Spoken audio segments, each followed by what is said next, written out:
It's the Fantasy Sanctuary, and it is Tuesday, which means another crossover edition with Ireland's greatest best ball mind, Colm Kelly. This is the unofficial home of Draftkings Best Ball in England, and this is our time of year. Every day is a good day for drafting. But before we do, Colm, last week was our first Draftkings draft together this year. We know things can get a little bit wild on that platform. Sometimes we have to zig when others zag. What do you think is your biggest edge to exploit in these early drafts? I thought my biggest edge was going to be if the music at the start of the show continued, as how relaxed I could have got before this draft. I thought I'd been transported to like a luxurious spa. But the biggest edges, I think, if we're looking just at fantasy football in general, but if we're looking at DraftKings here, you mentioned, the rooms can be very, very unique. And I think that is an edge in itself. But if we're talking about wider picture across all formats of best ball in that regard, I still think the biggest edge is in roster construction and draft strategy. I think while people have become better at how to utilize their drafts and how to have those strategies, I think the overall combination of putting the pieces together, whether that is drafting your quarterbacks in the window or having an elite tight end or going with a zero RB roster, and how that means then for we're starting to see people become more commonplace of like, if you do this, then you need to have 6 running backs at the end of the draft, for example, or if you do this, you need to do it a different way. But I still think there's massive edges when you look back across these drafts that a very limited number of drafters are actually putting all the key pieces of the jigsaw together. So I think the biggest edge, if you're looking at not just player takes, for example, I think a lot of it still comes back to the strategy element and the roster construction, because I think people are doing a lot of it still incorrectly when it comes to the final team that they produce. I also think a big edge can be those late rounds where, I know a lot of people put a big emphasis on the first 10 rounds of drafts. And I, again, see, auto drafting, for example, in some of these situations when you get to the back end of the drafts. So I think knowing those areas can be a key edge. But the other ones I think are those players, whether it's rookies or second-year players who have not fully done it, where people maybe are waiting to see if they do it. The problem with waiting to see if they do it or saying they haven't done it yet is when they do it, you cannot assemble a roster with them on it. So I think that people overlooking rookie and second-year players because they haven't seen it yet is still a huge exploitable edge. And when we're putting these teams together, that is one of the reasons why there's so many first, second, and third-year players on the rosters, is because when you draft a team now and you can put 5 or 6 of those guys on the same team in 2025, if they all hit this year, you have a winning team, but you can't build that same roster next year. So kind of buy in on these players before the breakout happens. I love that. I think that's a really great point. For me, there's a couple that I kind of go back to, and roster construction is massively a part of it, because I felt that not to interrupt, but I think when people are watching streams like this, or they're drafting themselves, or we're drafting, and I find this when we're doing Rotoviz overtime, and then I get a question about what did you mean by this, and it's like terminology. It's like sometimes I think we need to each year go back and revise and do like an A to Z of terminology, because we talk about roster construction or the elements of it, but we almost take it for granted that everyone else is also doing that. But we're the sickos who are doing this all the time. We're not the general person who's like, it's my lunch break, I'm going to do a draft here, maybe, and they're not fully focused on what's happening in that draft. It's funny you should say that, because in the next couple of weeks on this channel, there will be a video explaining the A to Z of best ball and the beginner's guide to do it. But yeah, I mean, roster construction plays massively for me. Like last year, I had almost 25% Cooper Kupp, 30% Rashad Bateman, like 20% J.K. Dobbins, and the Ravens jerseys behind me are doing me no favors right now. But and for people who are wondering, this is not a humble brag that he drafted players who didn't produce. I know tell them the outcome. Yeah, but in the end, even with some really bad player takes that burned me, I still advanced on DraftKings across 150 teams in the Milly Maker at a 26% rate. And part of that was because there was overlay and there were extra teams going through. But part of it, I just come back to building good teams that are structurally sound, helps you make up for poor decisions along the way. One of the other edges I kind of strongly believe in right now it's being ready to grind the information. And this is a good time of year to do it. There isn't much information out there. So as the season goes, of the off season goes on, that information can be what's coming out of training camps and stuff like that. But at this point in the off season, I also include that just looking at what other people within the industry are thinking, keep an eye on what people are thinking on Twitter, finding the different opinions and letting myself be challenged at this point, because by the time it gets to training camp in August, I want to be honed in on my takes and I want to be like, right, I don't really want to be changing my mind too much at that point. So being malleable and being able to just spend time looking at other content and stuff is definitely big for me. And then the last one for me is building fragile. I think, after a year where we saw 67 quarterbacks start games last year, 66 the year before, being willing to take 2 QB builds still seems something that when I speak to people on Twitter, a lot of people aren't willing to do. And that edge is always going to be something I'm willing to lean into. Is there anything like roster construction wise that you think is a big edge at the minute, Colm? No, but I think that goes back a little bit to the people maybe not wanting to draft players who have not hit yet, for example, or rookies that there's uncertainty around. When you look at teams and you're like, well, I had this team last year that would have done really well, but my quarterback got injured in week 13 and the team fell apart. But realistically, there's every chance this year that you draft 3 quarterbacks on that same team, but none of them have the desired outcome that gets you through to the final and win the Draftkings Milly Maker, for example. So I think that being comfortable in those uncomfortable situations, and I think, when you look back at the history of zero RB and how people have, become more acceptable of it as a draft strategy. But for many years, it was that it didn't feel comfortable doing it that way and people weren't comfortable. And now people are getting more comfortable, but I still mentioned that there's parts of it then that are still maybe not being done correctly. Maybe people are comfortable going 4 rounds without a running back, for example, but then now they maybe still take deads on running backs in that at that point. But I think there's always going to be certain edges in looking at the roster and taking some of those risks in terms of, if it's a zero RB roster, if you have an elite quarterback, then going with an additional running back at the end versus that additional quarterback. And I did talk with Sean Siegel on Rotoviz Overtime this week, looking at some of those late round quarterback targets. And there is a limited option of them this year, but there's some intriguing names. But there's a lot of ways to try and skin the cat, I think. And it's putting all those, I mentioned the phrase earlier, like a jigsaw, putting those jigsaw pieces together. I think a lot of these teams that are being drafted are missing multiple jigsaw pieces. So that gives us an edge then when we hopefully put the whole jigsaw together here. As a good friend, Deft Angel says, the edge you haven't mentioned is not getting over your skis, drafting Kenny Pickett. I definitely drafted more Kenny Pickett than was optimal last year. And there's some fragile quarterbacks at the back end of the draft. But the thing with a Kenny Pickett, the show that I was talking about there, we talked and it was kind of leaning around Geno Smith from a couple of seasons back with the Seahawks when he beat out Drew Lock. And then last year we have Baker Mayfield being able to kind of way out produce his ADP.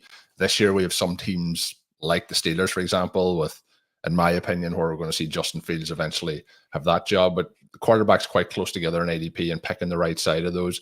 So the likes of a Pickett, while when we look back now, it is the wrong decision. There is other seasons, and that's what you have to be comfortable with, is if you're comfortable in the process of your player selection and the profiles you're targeting, you're going to end up with some seasons where you go with Kenny Pickett, you go with Desmond Ridder, but there's going to be the other years then where you're going with Geno Smith and you're absolutely crushing the field. So there's it's not a case that you don't do the lottery, for example, and expect to win it every single time. There's going to be some decisions that you make, some numbers you select that do not work out, and you have to be comfortable with that as well. I think also at the quarterback position, what you lose when you miss on a later round quarterback like that is quite minimal compared to the quarterbacks taken earlier on. Shout out to everybody in the chat. Appreciate you joining us today. Got lots more coming on the channel and we'll get into all that, but let's jump into a draft. We've got a few people here who no doubt want to jump in and join us. Colm, last week was our first DraftKings draft together. Did you feel like you had any kind of big takeaways from that draft afterwards? Like, it got a little bit wild at certain points within it. I thought overall it felt pretty smooth for what we were trying to set up and trying to do. And I joked after, when we have a lot of similar philosophies and player targets that we're probably going to like. But what I'm intrigued by is if we land on some, in some of these drafts that we don't like. And obviously we have a clock to battle against and things like that. But I think in some of these drafts, we're going to get slightly different in opinions, which I think would be good for people watching, good for us as well, because you don't go into just an echo chamber that we're just doing the exact same thing. But I think overall, the elements of the draft were pretty smooth because it was the first one I had done this year in PPR format. But again, like talking about the jigsaw pieces, if you're drafting in multiple formats and playing in multiple formats, whether that's Best Ball, Dynasty, all the different ways you can play. I even did an auction draft last week. So when you're doing all the different ways, I think it keeps your mind sharp for when you're in these draft rooms to make those decisions, and more so about having tiers and profiles of players, because a lot of that then will translate across the formats as well. So I was pretty pleased with how it played out this week, though. What I'm more interested in is, was it last week beginner's luck with a smooth draft, or is this week going to be more challenging, where last week we were kind of talking a couple of players we liked at each pick. It wasn't a situation where we're like, we have 3 names and then in the 4 picks before they all go, and then you're thinking, where are we dropping down here? So we'll see how it plays out today. Had you any takeaways from it outside of the fact that we absolutely crushed the draft and we're into the final with 1 ticket already? For me, it was pretty normal. Like, in terms of the draft, it felt like there was a couple of choices where you could go back and forth from them, but I've pretty much found lately that most of the drafts which I'm jumping into, I end up leaving them feeling pretty happy. And maybe that's because we're living in this wide receiver heavy world and it plays into how we like to draft. I've been prioritizing elite tight end a lot lately, as anyone who watched the elite tight end video I put out on Saturday will know. I think they're really key to it. So for me, if I can leave a draft having hit 4 wide receivers in the first 7 rounds, an elite quarterback or elite tight end, then I'll be very happy. We had the Ravens triple stack, didn't we? Of Zay Flowers, did, yeah. Mark Andrews, and Lamar Jackson.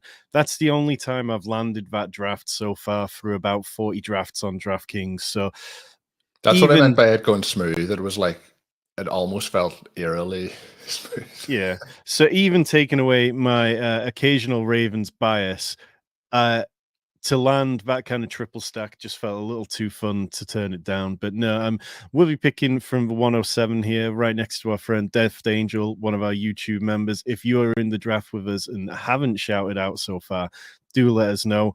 And if you want to be like Deft and join our YouTube channel, hit the join button down below. For less than the price of a Big Mac meal every month, you'll get my best ball rankings, most underdog DraftKings. You'll get Rich's Dynasty content, including almost 200 pages of his rookie guide. And if you hit the gold tier, then you can also get the 40% off code for Spike Week tools, which I'll be using through this draft. Colm, you mentioned you haven't done much in the way of PPR drafts this year yet. Are you getting back into the FFPC streets in the near future? We are drafting this current weekend a listener league. So you were mentioning about some of the members, some of the listeners jumping in on our side too. So it's a lot of fun getting those interactions going. I know that you were a big winner in one of those last year and charged all the way through to the finals. I didn't want to bring that up. So we do have that coming up this weekend. That's PPR tight end premium. But everything outside of the underdog leagues that I do, all the dynasty and a lot of the conversations we have are all based on PPR. So while I haven't been drafting in these streets, I have been very much focused on PPR and half PPR along with tight end premium. So looking forward to jumping in. We are picking in a nice slot for when we're doing a podcast. When you're in the middle, you can talk through it. And I do think that being in the middle as well is probably the prime spot. I think between 5 and 8 is probably the ideal scenario for an actual draft slot so far this season with how ADP is shaking out. So we are going to be up. The other thing, we'll do things throughout these drafts to shake them up. And you mentioned we had Lamar Jackson last week with the kind of elite quarterback, but I am intrigued in some of these to push the quarterback position potentially, depending on how things play out, and maybe even go with some of those late round quarterback options that I mentioned. I'm going to mention this now in case it doesn't come up on the show. Starting to get more intrigued with Bryce Young, which is an absolutely disgusting. That's just a follow up on the Kenny Pickett comment earlier. I'm not against drafting quarterbacks that we're not hugely excited about. So we are 1 pick away, and Justin Jefferson did go, but for me, Go ahead. It's an easy click on Amon-Ra for me. Yeah.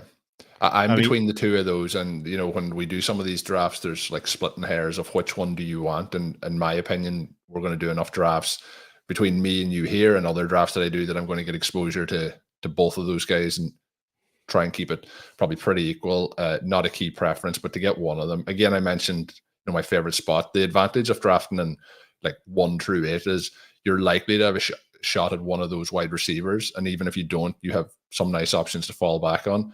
And then you're first up, for example, to try and get more wide receiver firepower in the second round. So I think between the two, we drafted Jefferson last week, I believe. So staying true to form. Yeah, and Deft saying Sun God versus JJF was a coin flip for him, and completely get it. The latest I've seen Justin Jefferson fall was to the 110 in a draft, where of course I was at the 111, which felt particularly excruciatingly painful. I have no problem taking him at any point from the 104 onwards. You mentioned Bryce Young. Rich has been banging the drum for Bryce Young all off season. I think when I look on Twitter at some of the people who watch tape, who know film, who know ball, there's plenty of them who still seem to believe in him. And I think what Caroline has done should at least make him serviceable for 3 QB builds. I don't think I could put him in a 2 quarterback build with an elite quarterback, but for 3 QB builds, it feels kind of fine. Is that where you're at in terms of structure with Bryce Young, or would you ever take I'd him? probably be looking to have 3 late round quarterbacks or an elite quarterback and then him, and see how the rest of the draft plays out. I would probably, again, we're talking about, having some builds that there is fragility to them where it may not be the winning ticket, but we're trying to win these contests, not just, place in the middle of the pack. And I think that's what you're looking to do in that situation. So there will be somewhere I think we get very aggressive at the quarterback spot. But if you don't have an elite quarterback, you're going to need 3. The other names that I do like, in that range, and I mentioned Justin Fields earlier, he's one of them, obviously. But you get into difficult situations where pairing multiple of those together can be very, very dangerous, because you may not even have a legit starting quarterback in terms of he'll be starting games with the points you will develop. But we may talk about that later, so we'll not stick on it now, because we are up in 1 pick from this point. So I've been taking a little bit of Jonathan Taylor lately. I think he's kind of okay value in the second round. Some Kyron Williams, but more typically when he falls past ADP. Are you interested in either of them, or do you want to lean into the wide receivers? I would be much more interested here in Taylor, or then I'm probably looking at Adams. I had been completely out in Adams last season. I am interested though in Taylor, more so on a 1v1. So to switch things up from what we did last week, let's go with Taylor here and get ourselves a higher end running back. So for me, generally now we've got a running back within round 2. I pretty much lock that in that we're going to be doing a hero RB build. There's very few running backs that I kind of feel like I end up wanting in the 3rd, 4th round, but obviously we can chat that over as we go. Do you think Davante Adams is going to be as volatile as any player in the 2nd round this year, or do you think that he's going to be okay? Because, I mean, the thing with Gardner Minshew, and I'm just assuming it's going to be Gardner Minshew who has that starting job because of the money we paid him and the fact I think he's better than Aiden O'Connell. He's kind of okay on very basic concepts, and I think that'll play into him getting the ball to Davante Adams quite quickly a lot of the time. But I just kind of worry that there will be games where it just goes away from him. Minshew's a quarterback, again, a little bit like we talked about earlier. Him and Aiden O'Connell will obviously be competing for this job, and it could be a situation that either of them wins out. The difficult part is drafting one of them to stack with the other pieces of this offense. But I think when we're looking at situations that feel ugly or feel disgusting at this point, harping back to the situation a couple of seasons ago with the Seahawks where Geno has a monster season, we could be looking at them with some of these teams like a Steelers, like a Las Vegas Raiders. So I'm not against picking Adams, but when we look at that round, you have volatility in it. So you have Nico Collins, who's probably the next option I'd be looking at there, but he is now also with Stephon Diggs. There's more competition around that, and it's not a case that he's an unknown talent at this point. And I would be starting to reach then for Jalen Waddle, for example, who goes off at the 3-3. The names that I'm really hoping to get at that range when I was talking about it earlier are Chris Olave or Drake London. they both went off the board. So then you're kind of looking towards some of those running back options. We are now going to be up to one pick, and this draft is going a little bit more challenging, I think, than how the draft started last week. But I think we do have a couple of clear targets here at the wide receiver position. And I would go as far to say, I was talking about, rookies earlier. It may be a case that we jump all the way down to Malik Neighbors if that's something that interests you. Obviously, the safer feeling maybe, Cooper Kupp or Pittman, for example. But I feel like the rookie upside of, who could be going in the first 5 picks next season is probably the answer being Neighbors at this point. Yeah, I'm good with Neighbors. Gives us a little week 17 correlation with him playing the Colts. And although that's not something I chase massively in these early rounds, it's always a nice tiebreaker.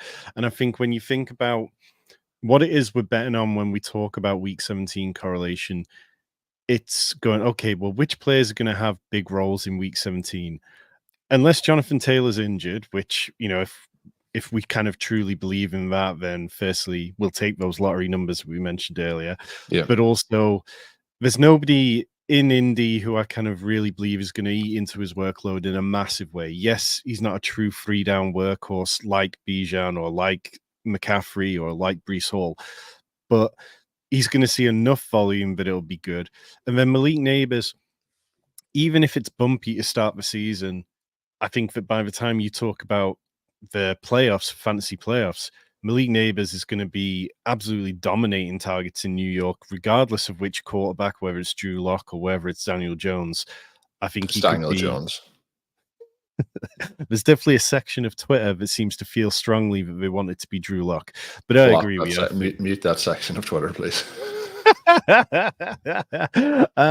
In terms of the rest of the draft so far, we saw Travis Kelce go off at the 208. It just seems like I've been banging on about this for a couple of weeks, but Kelce's ADP has just skyrocketed ever since the Rashee Rice incidents. Outside of that, Devon Achane falls past us to the 308. He's somebody who seems to slip a bit. And then Travis Etienne at the 311. Are you in on Etienne this year? I know, I think we disagreed on him last year and we were both kind of right in the end. Yeah, I still like him. Not as much maybe as last year. I thought the way the draft board set up last year, it gave an option in the kind of 3, 4, 5 to have some high upside running backs, and he was one of them. It didn't play out as well as I had hoped, even though it was, you're saying we both kind of won. It was a decent season, but not a great season, right in the middle of the pack. But when we look at the wide receivers, at the back end of that second round, I mentioned Waddle, but the next name I would have probably pitched to take at that middle of the second round would have been Neighbors. So, I'm glad we waited. We get him in the third, but I feel like there's a number of names there that they could have similar seasons as we talk about with Etienne last year, where it's good but not great. And it's those younger ascending players that I'm looking to target in those situations. So pretty happy with how it's gone. 2 quarterbacks have gone off the board in 2 of the 3 picks before us, along with Metcalf. And we did miss out on some of your favorite targets. But I think here, throw up the wide receivers. I'm probably looking closely then at the likes of Trey McBride if there's not a wide receiver. Keenan Allen's probably the wide receiver that I would look at this particular point. Do you want Allen or do you want to go tight end? I'd go Allen or McBride, whichever you prefer. Let's go with McBride.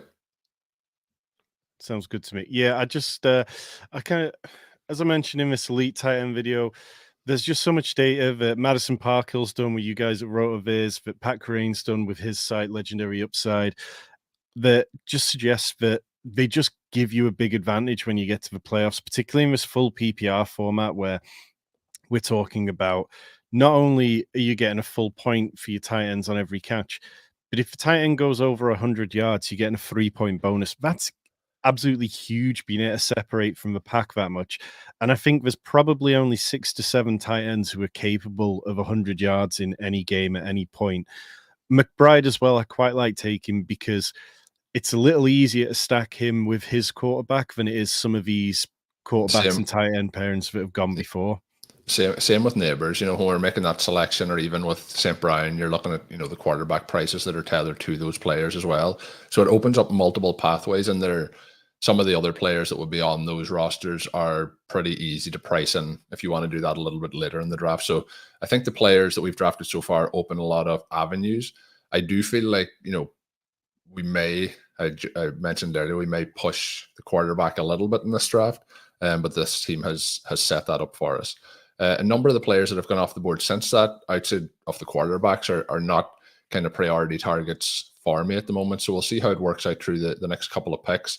But Keenan Allen would have been a selection, and then there is one other player that I'm very interested. That's a younger player coming up that there's some of these names, when I mention a McBride, I know how aggressive I am on his, ranking or where I would take him. And that's why I'm pitching out which are you comfortable with? Is it going to be the Keenan Allen or the Trey McBride? Because I think some people, again, with that Neighbors pick or with that McBride pick, are probably saying that that's quite aggressive on those players.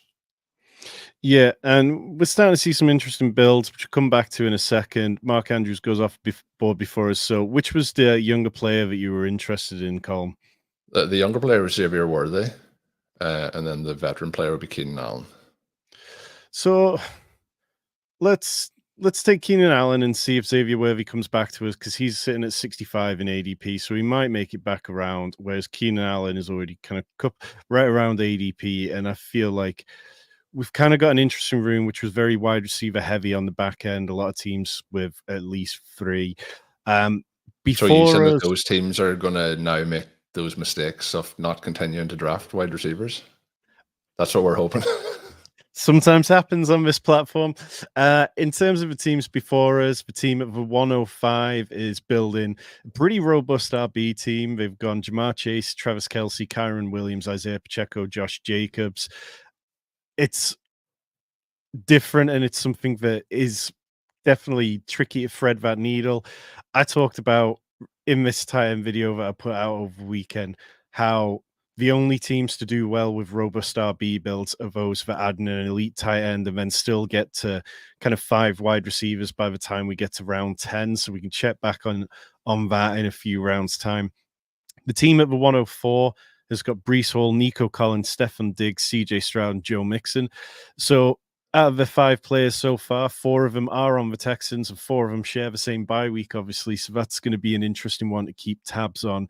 Anything else standing out to you, Colm? The one thing I would say about teams like that, for example, nothing against, the way it's stacked, but when you're having to invest, I talked about like the pathways that are opened on our team, and who knows what pathways we have, maybe just absolutely terrible pathways that lead us off the side of a cliff. But spending 4 of your 5 picks on the one offense, and there's certain elements, I'm not a Mixon believer, but it's a lot invested in that one offense for this season at the price that is also factored into it. So it can be challenging to do that, but it could also be quite unique. So since we have selected, we've got Marquise Brown, obviously off the Chiefs, Kincaid, Anthony Richardson went to the Jalen Hurts drafter, but he also did have Pittman on that team. And then Kyle Pitts, who I would have factored in potentially as a second tight end, White, Jaden Reed, who, I think the expectation that I had for him when he was drafted with the Packers is vastly lower than the expectation I have of him now moving into this upcoming season. So very high on Reed, Keon Coleman, and then Worthy. So we're seeing some of the younger players go off the board. One pick before we will select, Calvin Ridley has been drafted. So we are up on the clock. I was hoping that Worthy would have come back to us. Have you a name here that you wanna pitch for? I've been drafting a decent bit of Chris Godwin, but I'd also like to get more Lad McConkey before the steam pushes them up a bit further. Talked about that on the Underdog stream we did last night. So either of those 2 stand out? You have the control. You make the decision. Let's go for McConkey. Let's go for McConkey for that. What we did. And of course, I took Chris Godwin. So we're adding more veterans than we normally do. That's the last veteran we can have on this roster. There is also the chance that we see him. I would just, again, when it's a tie break like that, I would go for the younger player. We've kind of seen there's positives around Godwin this season in terms of having a return to what we've seen a couple of years ago. But the other part of that is that we have seen Baker Mayfield and Mike Evans have a much better connection. So I'm just a little bit, I guess, quieter expectations for him. I think the positive case for me is the talk that Chris Godwin is going to move back into the slot more this year. Last year's scheme just really didn't seem to suit him, playing him outside at a way higher rate than he'd ever done before. So I think that's part of why I'm in on Chris Godwin. I think that the Bucks will be a more fun offense in general. I think that the Chargers narrative right now is a little worse than it needs to be. I don't think they're going to be as bad as people seem to think, but I've got a little more faith that the Bucks can be consistently more fun than the Chargers will be. Yeah, in terms of this draft, Xavier Worthy went to 3 picks before us, and looks like the league is in here with us saying I didn't want to take the first QB, but I had to there, taking Jalen Hurts. So perhaps that's my bad for pushing that one when we've got somebody sat a couple of picks away from us. Yeah. Into the team out of the 5 hole who I mentioned with the robust RB build, add Salvin Kamara at the 608. So now we've got Kyron Williams, Isaiah Pacheco, Josh Jacobs, and Alvin Kamara. That's robust. That's very, very robust by anyone's definition. So maybe they're going to start going wide receiver heavy in a little bit, but that's not something we need to worry about. With 2 picks away from ours, we have Amon-Ra St. Brown, Jonathan Taylor, Malik Neighbors, Trey McBride, Keenan Allen, and Chris Godwin. In terms of where we're sitting on the board, I've been taking a bit of Kenneth Walker. I like Jordan Addison, haven't drafted a lot of him. Kyler Murray's up there, of course. Brian Thomas, Rashee Rice, Deontay Johnson. There's only one player that I want to draft here. Hit me with it. It's Jordan Addison. He's the player I've been watching since our last pick. Obviously, it was just there's a lot of wide receivers in this range that I like. I mentioned Reed, Worthy. I do like Coleman, McConkey getting sprinkled in there. Even Christian Watson, it could be just camp puff pieces, but there's a lot of positives around the work that he has done in the offseason to potentially cure those hamstring issues.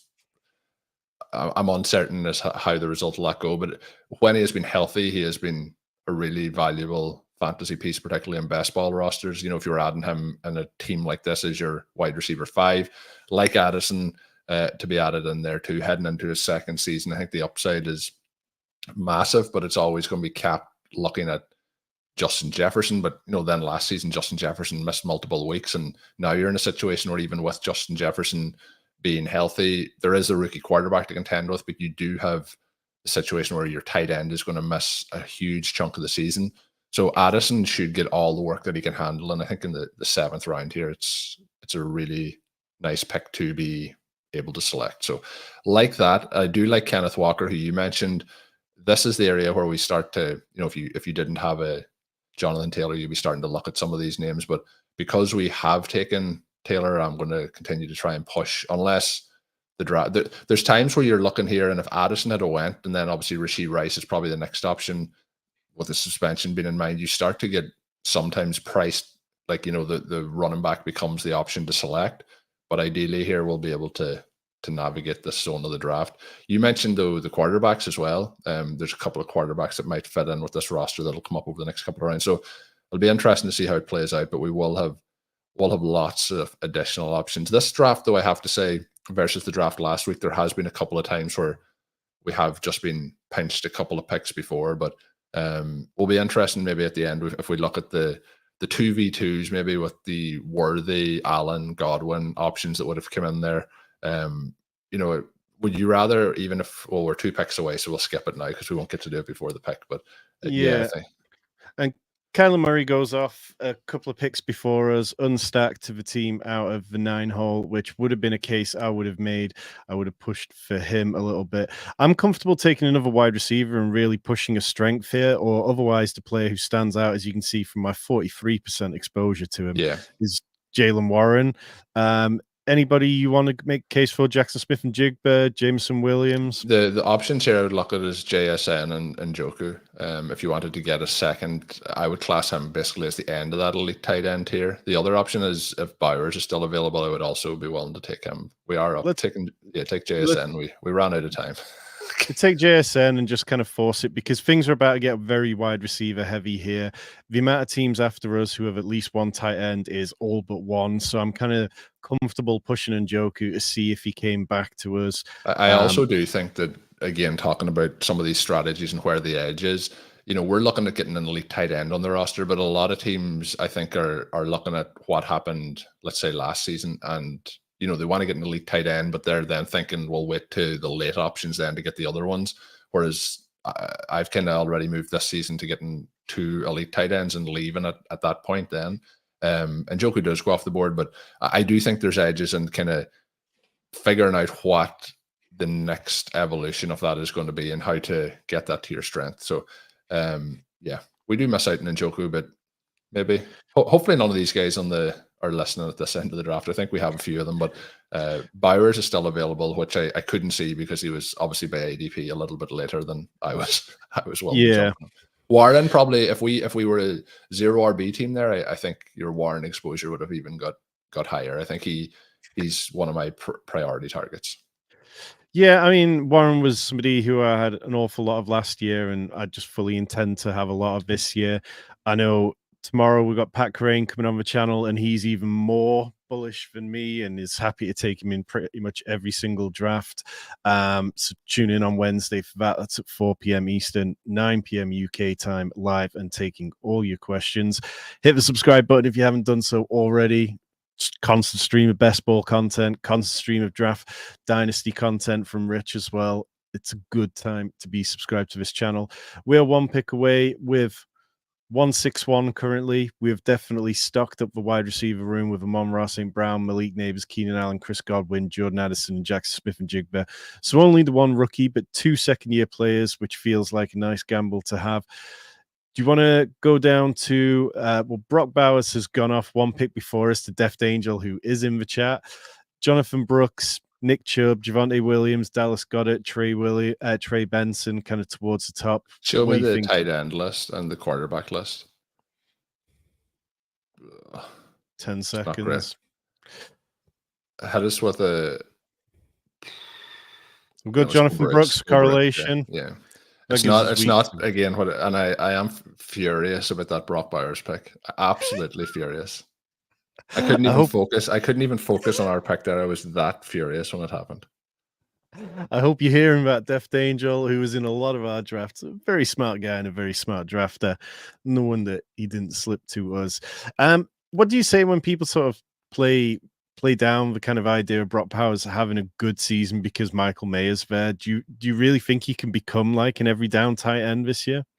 I think he can. I think there's a range of outcomes between basically Sam Laporta and other tight ends who have solid rookie seasons. Like you could even say Dalton Kincaid last year, pretty solid rookie season. Sometimes it takes that time. The other part of it is then the quarterback play is in conversation. But if the quarterback play is good, there's no reason why he's not the second option for targets on this roster after Devontae Adams, who we talked about earlier. But I also think that last year there was a lot of enthusiasm around Mayer, and I was very enthusiastic, have a lot of them in Dynasty. But there's really no doubt in my mind that the difference in talent level is quite large. We're looking at one who could be an elite tight end and one who could be a very, like at the tail end of that elite group. So I think that he goes in and will have a strong season. Does it take him 2 seasons? There's a possibility that is the case. But I do like what they offer. And I think that it doesn't happen that often, but we see teams with 2 tight ends as well. And looking back to the Patriots, for example, the Packers are another team with 2 really strong tight ends, and they might siphon away from each other, but it might just be a case that Bowers goes in, tears this up, and he leads the way. I think at this price in a draft, it's very fair price to pay for that potential upside with him. Nice. So we're back on the clock. In terms of quarterbacks, there's nobody really stands out to me unstacked who I'd be wanting to take. Maybe we could, yeah. In terms of running backs, Devin Singletary, Brian Robinson, Tajay Spears are the main targets, and then wide receiver AD Mitchell, if you want to be in a little more indie correlation, or tight end Cole Kmet. What about Devin Singletary? Devin Singletary works for me at 14% of my current exposure. Absolutely on board with that. If you're watching the video version, the tools you can see here, this Spike Week overlay, our YouTube members get an exclusive 40% off all their products. All you got to do is hit the join button below, choose the Golden Deck Chair package.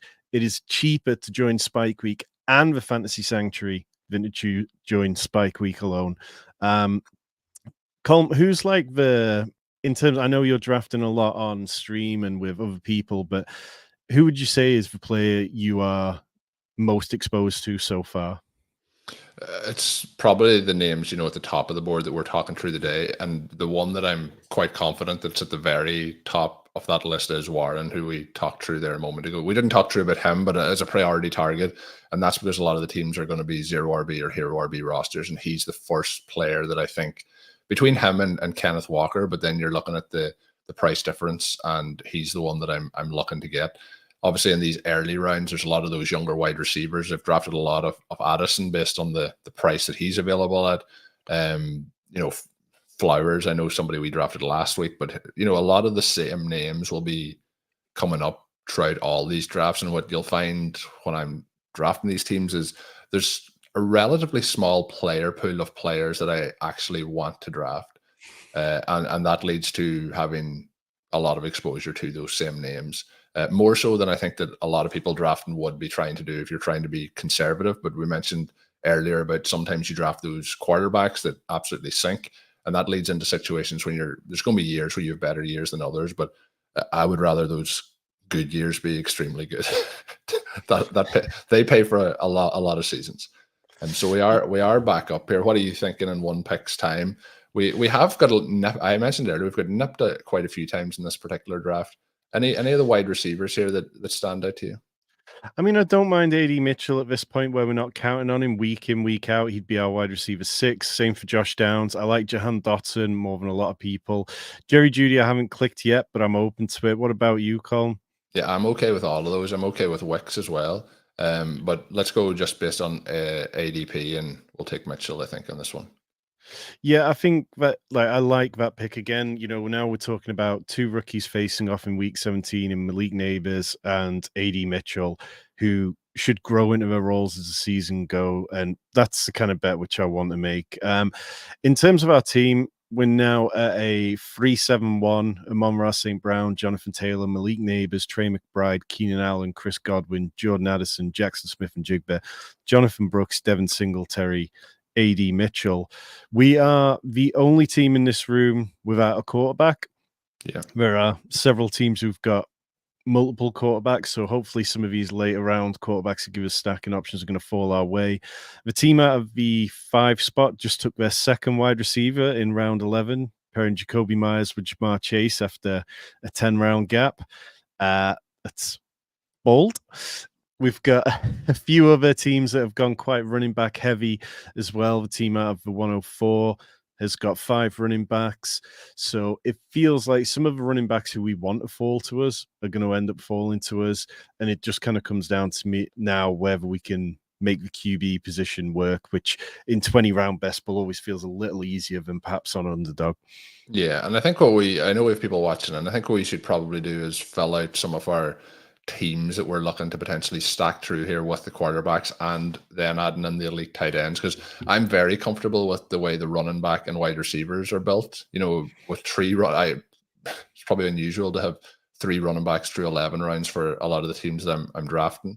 So I think kind of getting ahead and letting our, we're giving away a game plan, but we're also setting the team up as to how we want to build it out. And we're probably looking here at a 3 quarterback build. We're probably looking at 3 tight end build, and then we fill out the rest of the spots with how the draft plays out. So I'm not as concerned as giving away, but we are up on the clock. And by ADP, are we looking? I'm willing to push it further than this at the quarterback position. Yeah, definitely. I'd prefer to be taking a running back here. I think Jalen Wright, Antonio Gibson, Ty Chandler, all interesting. We've got 8 seconds. You make a choice. Let's go with Wright here. Nice. I think that's a fun pick and definitely plenty of upside to it. But yeah, looking at how many teams have multiple quarterbacks and looking at where teams are, where the quarterbacks are in ADP, I'm willing to push it. Question in the chat. I also, on that, sorry, before the question, I don't have enough of a difference between Baker, who would be the kind of closest ADP, and I don't think that the way we can maximize this team stacking it up at the end is through the Bucks probably either. So yeah. So a question in the chat. I went Amon-Ra St. Brown, Sam. I'm guessing that's Sam Laporta, Deebo Samuel in the first 3 rounds last night. Was I a little early on Sam Laporta? Not really. I mean, Sam Laporta's going around that kind of 2-3 turn. So obviously, This I is assume probably that was Sam Laporta in the second, so you're looking at the 106 mid second, mid third, and I yeah. think a lot of people, if they're not comfortable with that, if you flip that around and it was Debo in the second and Laporta in the third, that's kind of the way that ADP is probably most likely to shake out in those situations. So I'm not against it. I probably would wait to see if you can get him in the third. But again, it depends on how many drafts you're doing. If you're doing a huge amount of drafts, like there's some players here that people can probably tell I'm not hugely enthused by some of the picks that we've taken at certain points, but that's because you're in an area of the draft where the draft has gone in a certain direction. And we talked earlier about the roster construction and how to build out that team. Basically, what we're doing here is to try and put the pieces together to make sure we have that puzzle at the end. And this is so far a pretty challenging draft where we're still getting players that we can bet into with upside. There's a little bit more veteran on it than there would tend to be, with a Singletary in there. But the other thing with Singletary is, I didn't mention this at the time, but we are building in a situation while he hasn't been a huge pass catcher. We have Malik Neighbors and Daniel Jones as a quarterback I might be interested in as we move through it here. So there's just trying to put all those pieces together going through it. And that's more important than, what ADP you get. Because we talked about, I can't remember the two picks, but it was the Keenan Allen, I think, and Trey McBride pick, and they were the two, and we ended up with the two of them. And it just depends. Sometimes with ADP it will work out, and sometimes it won't. I'm very aggressive on Laporta, but if I'm drafting a lot of drafts, I'm trying to, like we did here. Sometimes we've tried to push the player around the turn, and that's not always going to work out. But if you're drafting 100 drafts, you know that in a certain chunk of those you're going to get Sam Laporta in the third round. Yeah.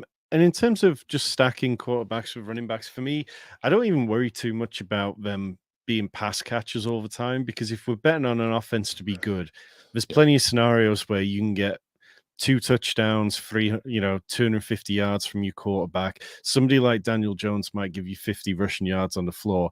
And then if Devin Singletary falls into the end zone twice, I know it seems quite unrealistic to project the Giants to score 4 touchdowns, but that can be enough to give you a decent week. So I don't mind sometimes making those shouts. We are 1 pick away.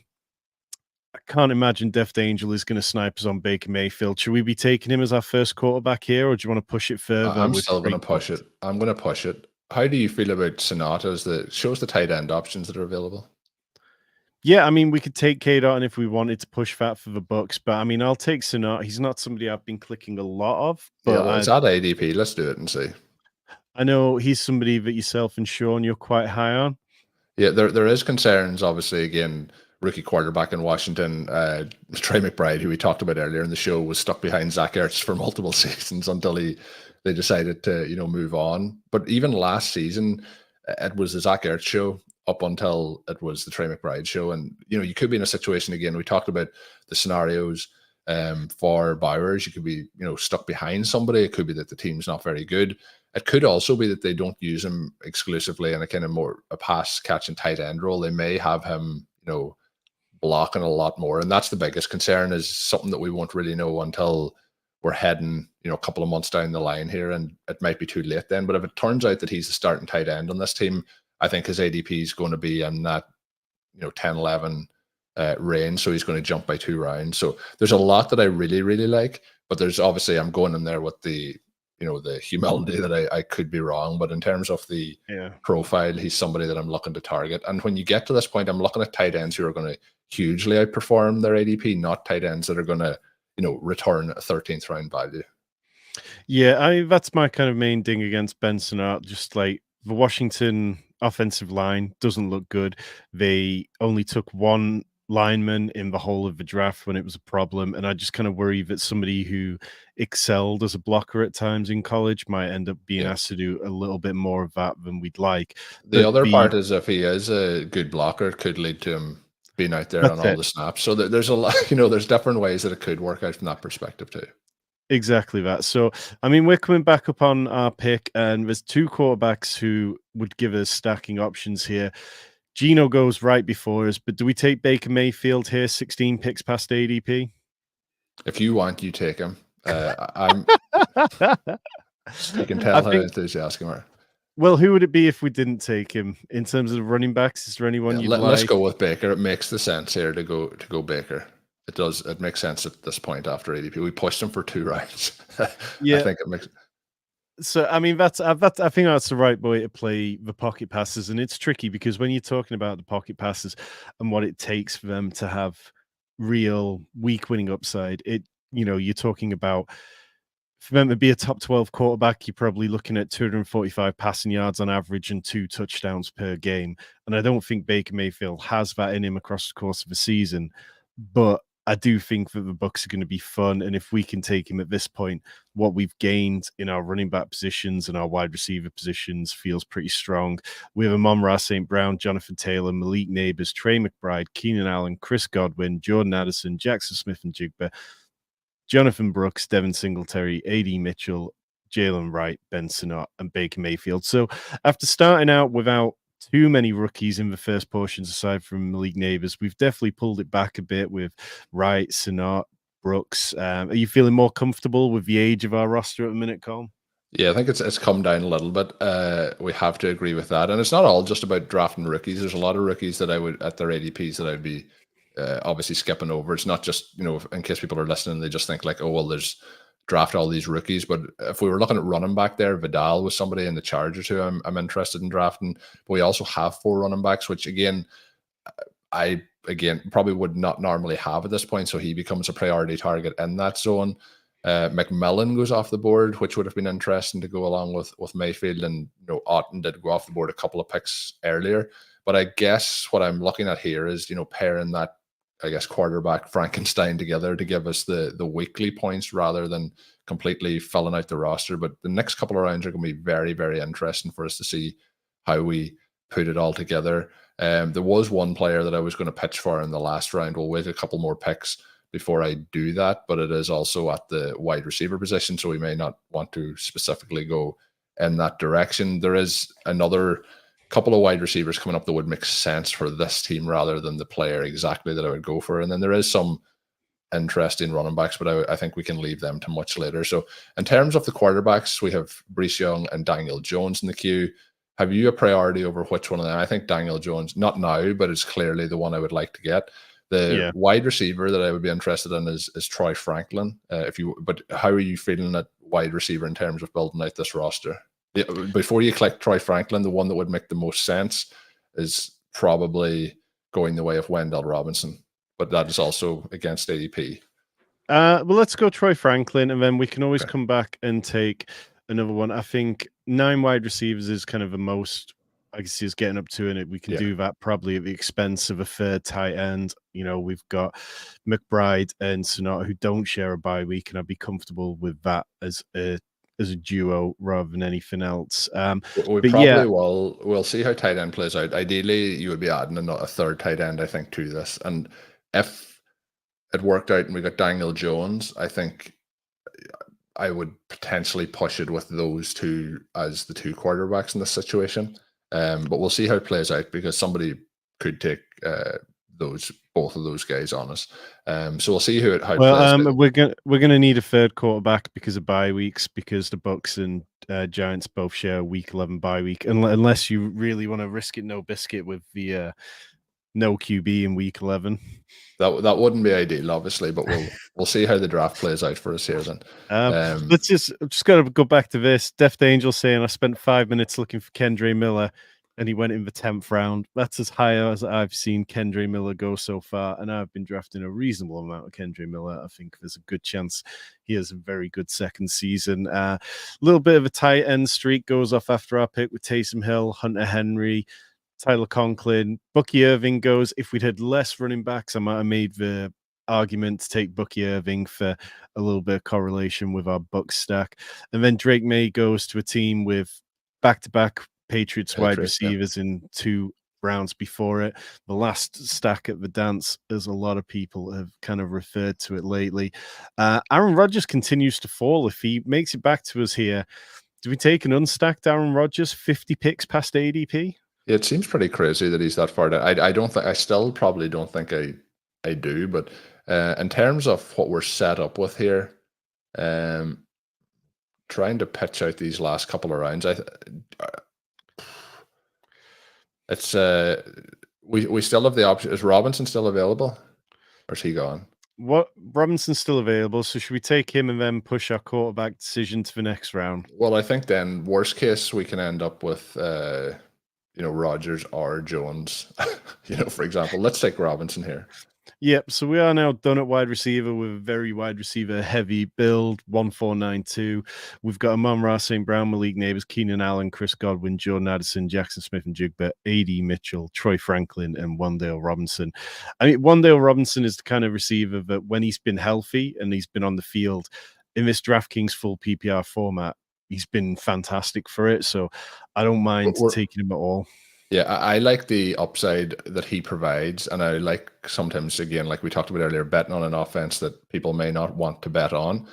But the trouble now is that Young has just gone off the board. We could get completely boxed out here at quarterback, but that's sometimes you have to risk it. So we also have Aaron Rodgers after going off the board, which is a crazy ADP value for that particular manager. We'll see how it plays out now for us. It's a bold strategy, as they would say, but we'll see what happens. Yeah, so in terms of the rest of the draft, the main team we've got to worry about here is our friend Deft Angel, who took Brock Bowers ahead of us, but I would be guessing might be looking towards, let's see, it's got Justin Jefferson, Devontae Adams, Devonta Smith, Lamar Jackson, Mark Andrews, so should be comfortable with a two quarterback build. Lad McConkey, Roma Dunze, Jalen Warren, Brock Bowers, Javonte Williams, Zach Charbonnet, Xavier Legette, Antonio Gibson, Bateman, Khalil Herbert, and Rondale Moore. So in terms of quarterbacks that makes sense for him, there's going to be a couple, but, we've got the option of going Bo Nix, so we've got the option of going Daniel Jones. It's after that we start talking about the guys who are going to play intermittently, but I think we can kind of plaster together this quarterback room enough to get by.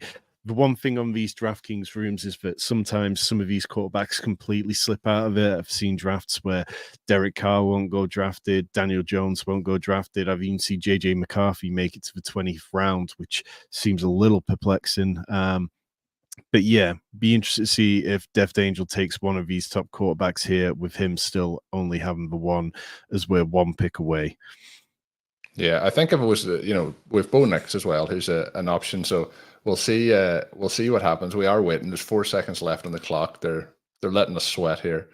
We'll see what the selection Gardner Minshew goes. So Daniel Jones or Bo Nix? Do you want to take Bo Nix and push Daniel Jones? No, it has to be Daniel Jones. The other part with it, with ADP, we did get a round discount on Daniel Jones. I'm willing to see what happens. The reason there for Jones too, like realistically, most of the time I think people would have took Daniel Jones over Wendell, but now we have him along with Neighbors and Singletary along with Daniel Jones. So we've quite a heavy giant stack, but I think they're all pieces that could significantly outperform their ADP. We do have 3 rounds left though, so we have options as to how we want to fill out this. The one question I have for you is the running back room with 4 running backs in it. How aggressive do you want to get at that position? What are you looking to finish this with? So, I mean, having Jonathan Taylor kind of makes me feel pretty comfortable because we're buying into that classic hero for him. Jonathan Brooks is somebody I believe is going to be healthy and good for a decent portion of the season. Devin Singletary, I'm not really buying. Tyrone Tracy is going to be excellent vibes. I think, he'll be fine, but we see this kind of stuff often. And then Jalen Wright, I think, can give us spike weeks. We're not going to get much in the way of consistency from him in that offense. But looking at where we're at on the running back depth charts, running back ADP, there's players who I don't mind taking shots on. Will Shipley, Elijah Mitchell, Tank Bigsby, Clyde Edwards-Helaire goes off the board on our underdog streams. Tyler has been making a case for him week in and week out, and maybe it's rubbing off on me to the point where I'm kind of finally being worn down enough where I'm like, okay, I can go back to the well on CH in round 18 onwards. So there's some interesting options. I don't know about you in terms of these guys, how you feel about them, but I think we can get to 5 running backs and feel comfortable. Yeah, that was more my question. Did you want 5 or 6? And because we have Taylor, I am much more comfortable where we sit. Can you just put up the tight ends for 1 second? Yeah, we can push tight end. I do think that for the running backs, the priority I would have here would be Shipley. Well, should we take Bo Nix so that we don't have QB hell when we've got Mayfield and Jones Well, both I'm on good. bye weeks. I'm good with the two if we don't get Nick's back around. So let's take Shipley. Yep. Okay. Sorry to push that one on you. I think that all we've done is push the quarterback position today, so why not push it one last time? we have to. We want to make these. These are we want to win the contest, but these also should be public, service announcements for the dangers of late round quarterback. But I think that the way it's played out and the way we pushed them so far past ADP and we're able to pick up some of the players that we did along the way has been worth it. We'll see now what happens as we play through these next. But we have multiple teams with 3 quarterbacks. There's a team at the one spot with 1 quarterback. We'll see what happens when it comes back. But they're at the when I'm looking at the names there, I'm willing to risk it on those 2 guys and be fragile. But I'm also still, and the one that I was wondering would he continue to slide was Justin Fields. He did go at the 17-12. He would have been someone who in these later rounds I would have jumped upon to have the opportunity again for the upside of his ADP is completely broken if he is the starter prior to week 6. If you get to the playoffs and he's the starter and he's been drafted in the 17th round, it's just he is the compared to the other quarterbacks here, he's just a tournament breaker. Well, I've kind of asked this question on a few draft streams now, but if you knew Justin Fields was going to start from week 10 onwards, how high would you draft him? You're probably looking in that range in this draft, at least above the 12th round. Like the 12th round quarterback's Herbert, and then it's after that in 13th, Kirk Cousins, Stafford, then it's Geno, Mayfield, McCarthy, Derek Carr in the 14th. He has to be above that. And that's with him missing. You mentioned the amount of weeks he would miss. But if it's a case that he's the starting quarterback, he should be getting drafted probably in the 6th or 7th round. I think he could potentially be the starter in week 1. That's not completely out of the equation. And then you're taking him above, Goff, Purdy, all those guys. The problem is it's not as appealing to stack him with other players, but his rushing upside is just huge. And I mean, huge. Yeah, we seen last week, post week 10, he was basically like the ultimate QB1 the rest of the season. And then the Bears traded him for a bag of balls. Yeah. And right, okay, so we're back on the clock. We've pushed Bo Nix 23 spots past ADP. Should we do that and round out the QB room, or are you feeling spicy enough to push it a third time? I think that's the call. Yeah, so after pushing QB, not taking one till the 14th round, we've got Baker Mayfield, who's stacked with Chris Godwin. We've got Daniel Jones, who's stacked with Malik Neighbors, Devin Singletary, and Wandale. And then we've got Bo Nix, who's stacked with Troy Franklin. Obviously, those two played together in college. We've seen some quarterbacks come into the NFL and succeed when they are paired up with their college teammates. In terms of our Week 17 correlation, we are heavy on Indy at New York Giants with Daniel Jones, Jonathan Taylor, Devin Singletary, Malik Neighbors, AD Mitchell. I remember that year that it was Geno Smith.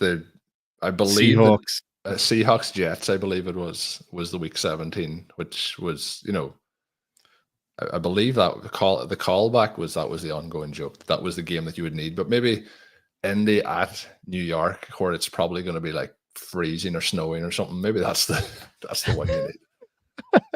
And then for a bit of warm weather, we've got Carolina at Tampa Bay, Mayfield, Brooks, and Godwin. And then the Seahawks at Chicago for another nice cold game. Keenan Allen and Jackson Smith-Njigba taking all those easy passes, but don't need to sail downfield too far in the cold air. Coming up on our last pick, Colm, do you want to go back to the tight end position? We've got a 3-5-9-2. Show us the available guys. I think it would show the flex option if you want to see the other options too.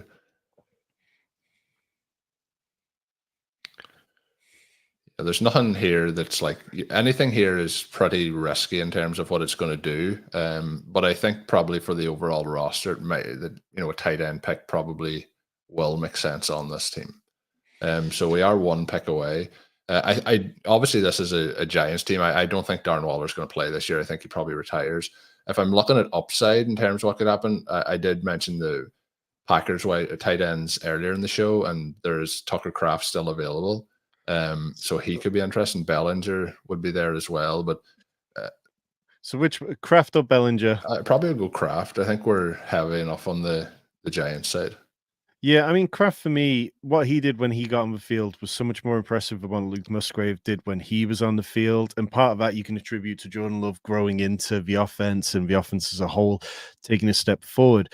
But Kraft scored more points when he was the tight end one. He played more snaps. He was much more useful. And as much as the fact that he's injured at the minute is a little bit concerning, in any round from like the 18th round onwards in best ball at the minute, I'm more than happy to take a shot on him because I think the talent is clear.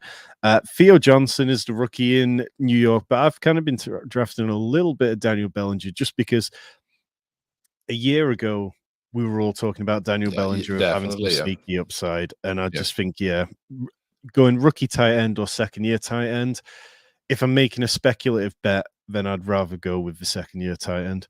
Yeah, and I think obviously this team he would have fitted with as well. But when you have the three potential names there, I think, and you also have, I'm expecting the Packers offense to be as good as it was down the stretch last year. So even though that's not necessarily taking another step forward, it is for where they were this time last year. If they're consistently like they were, in the last stretch of the season last year, that's a major producing offense. And I mentioned the two tight ends earlier with the Raiders. I do think that the Packers could be a legitimate two tight end offense. And Sean is, on board with your sentiments around Tucker Kraft. I do like Luke Musgrave a little bit more, but I am going to be taking those two guys in different drafts if I can make it happen. And I think that they legitimately want to have those two players on the field as much as possible. So I think then when, again, like we were talking about earlier, when the tight end is on the field, whether that's blocking or not, it leads to situations where they can set up different looks and get those guys targets as well. And when you're drafting them in the 20th round, you are just looking for, if he gets in the end zone, 5 times this season, it's paying off at that point. So yeah, I do think with the Sinat pick, you were right with some of the concerns, and I had mentioned my concerns too. It is an upside play, but if you're telling me that Tucker Kraft outscores Sinat at the end of the season as well, I'm not going to be vastly surprised. So that was part of the reason why I didn't want to settle on the two tight ends for how things have been built out here. Yeah, so we've landed with a 3-5-9-3 build. Amon-Ra St. Brown, Jonathan Taylor, Malik Neighbors, Trey McBride, Keenan Allen, Chris Godwin, Jordan Addison, Jackson Smith and Jigba, Jonathan Brooks, Devin Singletary, A.D. Mitchell, Jalen Wright, Benson Up, Baker Mayfield, Troy Franklin, Wan'Dale Robinson, Daniel Jones, Will Shipley, Bo Nix, and Tucker Kraft. I haven't built many 3-5-9-3 teams so far. It's a unique formulation. Yeah, I've ended up more on 3-6-8-3, which has been the prevalent build in the DK finals over the last 2 years and the most common one by quite a landslide. But I don't mind getting up to 9 wide receivers. And more often I've hit 9 wide receivers when I've gone with 2 quarterbacks.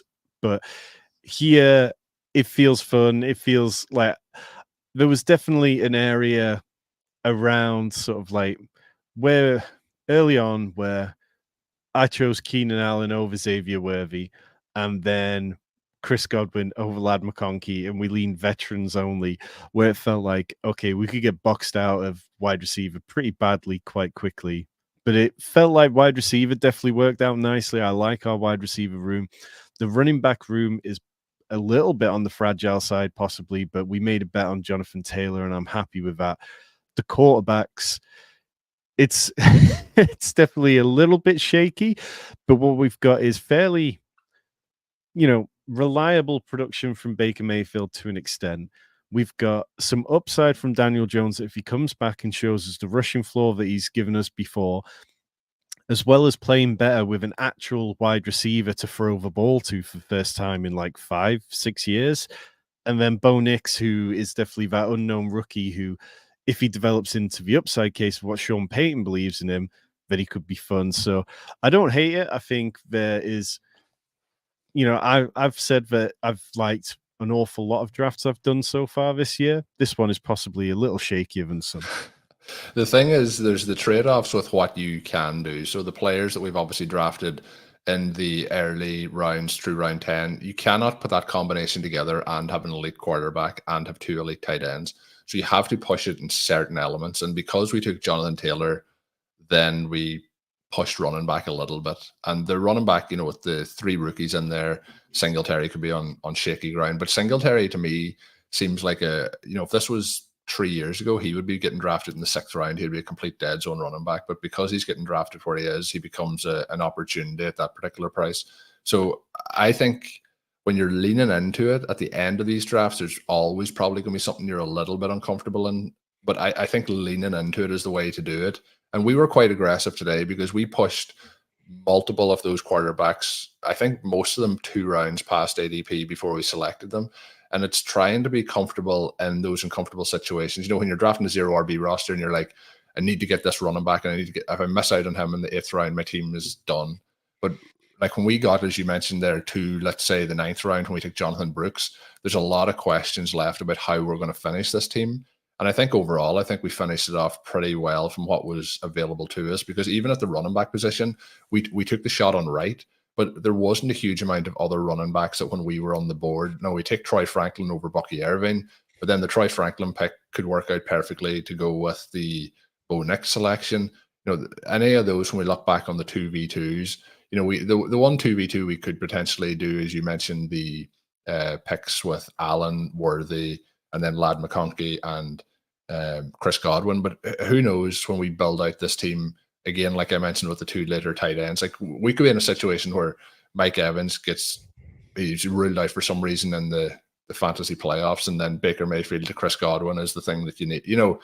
We don't know all the answers at this point, but I think, again, like we talked about at the edges at the start, it's about putting together all those pieces as best you can to make the team and the structure work. And I think what we've done here is make a structure that works, although it is not what we're generally going to be going in and doing. We probably, like, we're talking about the structure. If we take one more running back, so if we passed on, let's say, Wendell or Troy Franklin or Adonai Mitchell, and we take a running back, then we're saying, well, we hit the structure, but yeah, I think overall we've achieved a lot of our aims with this draft. Although, again, it's not the team that I'm leaving, like you leaving the draft rooms. And this is like last week, I was like, this team is going to crush it. Well, this team has pathways to crushing it, but likely does not. But if the Giants are something this year, this team already has a massive edge on the field. Yeah, I've just got to go back to our team that went robust with the elite tight end. 3.593 out of a 1.5. Jamar Chase, Travis Kelce, Kyron Williams, Isaiah Pacheco, Josh Jacobs, Alvin Kamara, Jake Ferguson, Caleb Williams, Jaden Daniels, Tajay Spears, Jacoby Myers, Jahan Dotson, Darnell Mooney, JJ McCarthy, Michael Wilson, Jalen Tolbert, Marvin Mims, Jalen Hyatt, Elijah Moore, and then Theo Johnson. So this team is bold in a lot of ways. Obviously, the big bet there is that these running backs absolutely crush in massive fashion. They have Jaden Daniels stacked with Jahan Dotson. They have very little else in the way of kind of stacks, but they managed to get there in terms of wide receivers through pure volume. You're very much going to be relying on needing 2 of Jacoby Myers, Jahan Dotson, Darnell Mooney, Michael Wilson, Jalen Tolbert, Marvin Mims, Jalen Hyatt, Elijah Moore to be relevant every single week. So I think it's definitely a risky strategy, but I don't hate it as much as I did when they'd taken the second wide receiver of the draft at the 11th round pick. I think it's fun, and I think this early, it can pay off to be testing the boundaries a little bit. Colm, any other drafters stand out for you? The one thing that stands out for me in that is that they have gone, with the veteran tight end and Kelce, and then veteran running backs and Williams, Pacheco, Jacobs, and Kamara. But then they have like really loaded up. So they have 3 rookie quarterbacks, and then they've gone with a lot of youth throughout the rest of the roster, which I think is, I would be commending them on the youth element, the second year or third year element of the players that they've selected.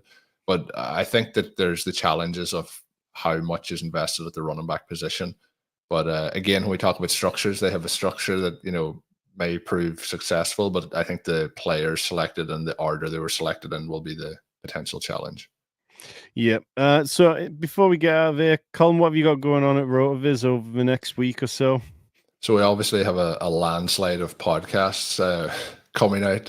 We have my stuff with Sean on Rotoviz Overtime, and then Sean and Ben will be back with Stealing Bananas.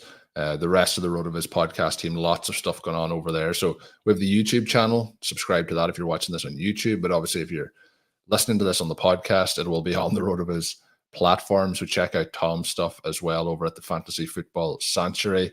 Check out that. I'll be doing this stream with him hopefully every Tuesday over the next couple of months. We'll be doing Draftkings drafts, so get involved with that. But yeah, check out Rotoviz, all the content that we've got gone on over there. Yep, and as Colm says, we'll be back next Tuesday for this. We'll be back on your channel next week, Colm, on Rotoviz. I'll be back tomorrow with Pat Carrain on this channel. We'll be drafting in the Draftkings Milly final, talking about how we see the quarterback landscape currently and any edges that we can gain in these Draftkings drafts. Friday, I've got a video coming out about the elite quarterbacks and how much I feel like they're worth taking in as many drafts as possible, unlike this one. And of course, Rich has got more Dynasty content coming your way. Hit the like and hit the subscribe button. Appreciate everyone being in the chat today, and we will be back soon.